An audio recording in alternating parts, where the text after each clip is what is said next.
Муравйов згадував: «Я велел артиллерии бить по самым высоким и богатым дворцам, по церквям, попам, монахам. Я зажег снарядами огромный дом Грушевского, и он в течение 3 суток горел, как яркий костер».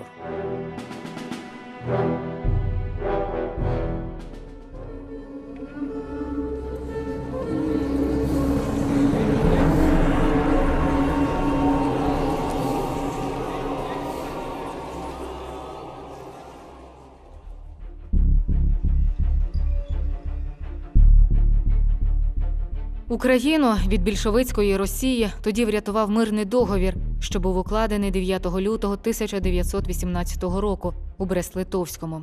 Це був перший мирний договір в Європі після Першої світової війни.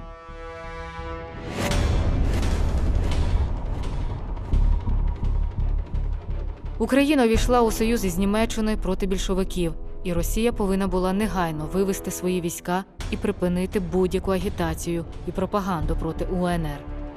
Минуло 3 тижні, і щойно більшовиків відтіснили з Києва, до міста прибула Центральна Рада. Грушевські також повернулися додому.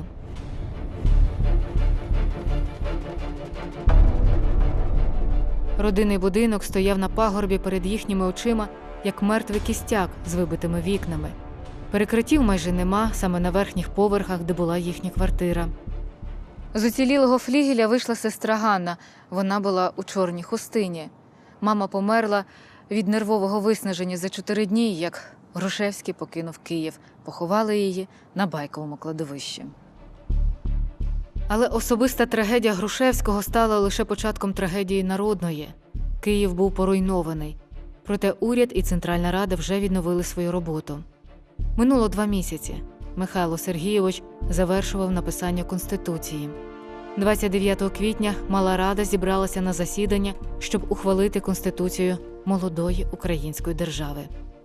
Несподівано до залу увірвався німецький офіцер із солдатами і гукнув російською мовою «Руки вгору». Усі були спантеличені і підняли руки, окрім Грушевського. У цей день відбувся переворот. Німці розігнали Раду. Новітній гетьманат очолив колишній царський офіцер Павло Скоропадський.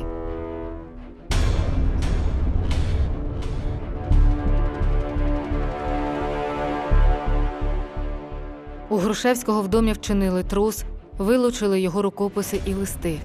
Але, на щастя, самого Михайла Сергійовича взяли під опіку січові стрільці, які боронили Київ. Полковник Євген Коновалець і корінний Андрій Мельник.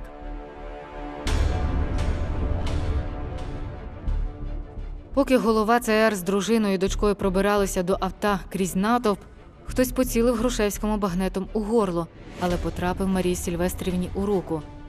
Затуляючи рану рукавичкою, вона сіла до авто і всі разом вирушили до касарень галичан, щоб не потрапити до німецького патруля. Родина Грушевських ще якийсь час переховувалася, аж поки трохи не вляглося. Згодом Павло Скоропадський через Володимира Вернадського запропонував професору Грушевському очолити нову академію наук, але він відмовився працювати з гетьманом. Через 7 місяців Гетьманщину замінила директорія УНР під проводом Симона Петлюри, але все це вже було без Грушевського. Останні події виснажили його, він зовсім посивів, і здоров'я вже не давало бути активним у політиці. Михайло Грушевський вирушає до Вінниці, Кам'янця-Подільського, Станіславова. А наступних 5 довгих років він із сім'єю провів поза Україною. Весною родина Грушевських осіла на берегах Влтави у Празі. Марія одразу зайнялася громадськими справами у жіночому колі українських іммігрантів. 19-річна Катруся, як вільна слухачка, ходила на лекції до Карлового університету. В еміграції він уважно приглядається до радянської України. Там почалася українізація. Кілька років Грушевський веде листування з більшовиками, щоб переконати їх до співпраці. А їм потрібен був відомий у світі історик. І вони запевняють, що не висуватимуть йому звинувачень за його минуле. Заочно обирають академіком. Навесні 1922 року вирушила до підрадянської України перша група колишніх членів Центральної Ради та діячів того періоду. Чечель, Шрах, Жуковський, Залізняк, Хрестюк. Листування було затруднене, пора вже було їхати і Грушевському. В українській еміграції здійнялася буря протесту проти повернення колишнього голови Центральної Ради в радянську Україну. Протести і застереження. Усі порядні люди виїжджають з України, а Грушевський навпаки.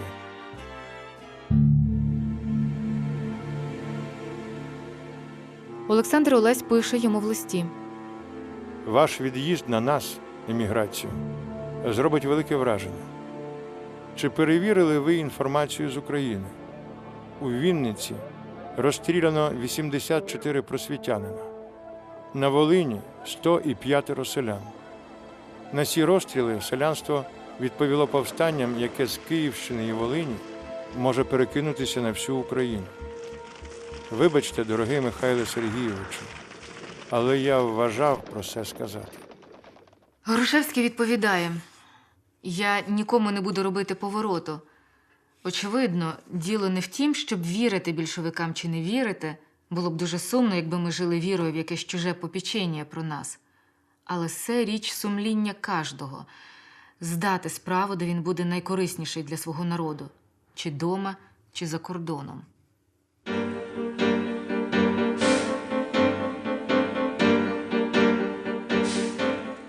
1924 року, після довгих роздумів і вагань, родина Грушевських виїхала з Відня на Радянщину.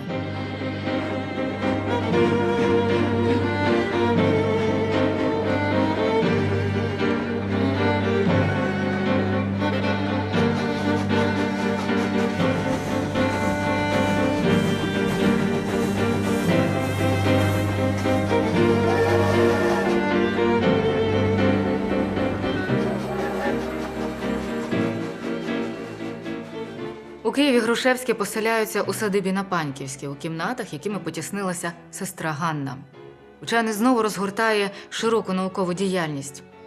Знову науково-дослідча кафедра історії України. Знову пошук молодих, талановитих кадрів. Знову нові видання і проекти.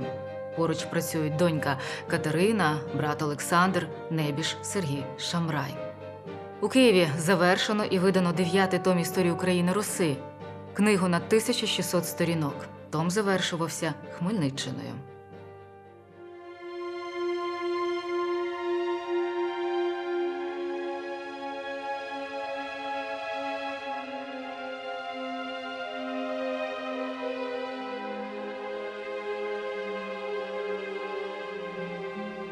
Шістдесятирічний ювілей ученого історика 1926 року відзначали у стінах його альма-матер.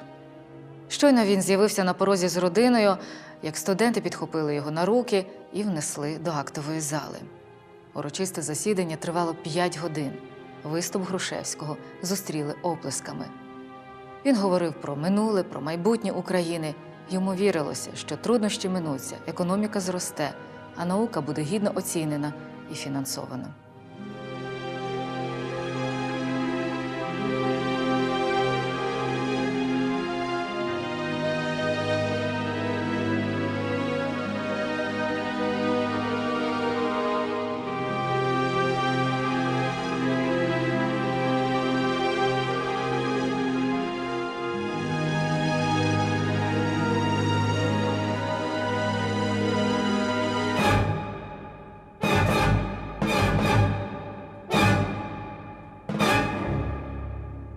1929 року почався погром історичних установ, створених Грушевським. Його вчення визнаються ідеологічно ворожими і націонал-фашистськими. Настає весна 1931 року. Більшість співробітників і учнів історика було заарештовано і заслано. 7 березня Грушевський переїхав до Москви. Там професора зі світовим ім'ям заарештували як керівника Українського націоналістичного центру. Михайло Сергійович потрапив під нагляд ОГПУ. Повернення до Києва стає вже неможливим. «Прощавайте, вчіться жити без мене», – написав Грушевський своїм учням. Катерина і Марія Сильвестрівна також їдуть за ним. У Москві Грушевський не припиняє роботи, але працювати ставало щораз важче. Не мали свого житла, тиснулися у вогкому помешканні у комунальній квартирі. Важко було добути харчі, не раз зночі ставали в чергу під крамницями. Михайло Сергійович почав хворіти, тяжко занедужав на очі. Проводив цілі дні у темній кімнаті, щоб не осліпнути. Помічницею була Катерина. Сиділа коло батька, читала, писала під диктовку, шукала наукові джерела. Восени 1934 року родина Грушевських приїжджає до Кисловодська на цілющі Кавказькі води. Здоров'я Михайла Сергійовича не поправлялося. Несподівано відкрився злоякісний фурункул, і після кількох невдалих операцій Грушевського перевезли із санаторію у міську лікарню. Почався абсцес. Двічі йому переливали кров від дочки Катерини, але батька це не врятувало. І в Україну він уже повернувся навічно. –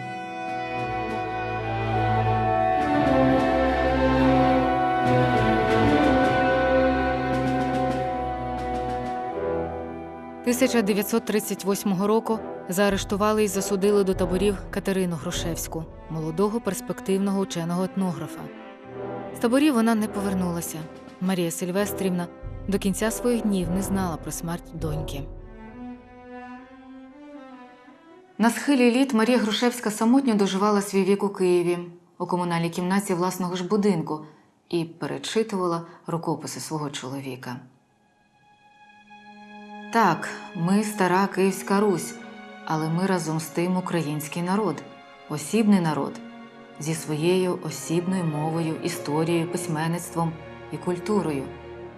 Ми остаточно сформувалися в український народ, а теперішні події закінчують його перетворення в українську націю. Марія Сильвестрівна подовго сиділа на балконі і дивилась кудись удалечінь. Коли її питали, кого вона так виглядає, вона відповідала: «А я дивлюсь, може, Катруся йде».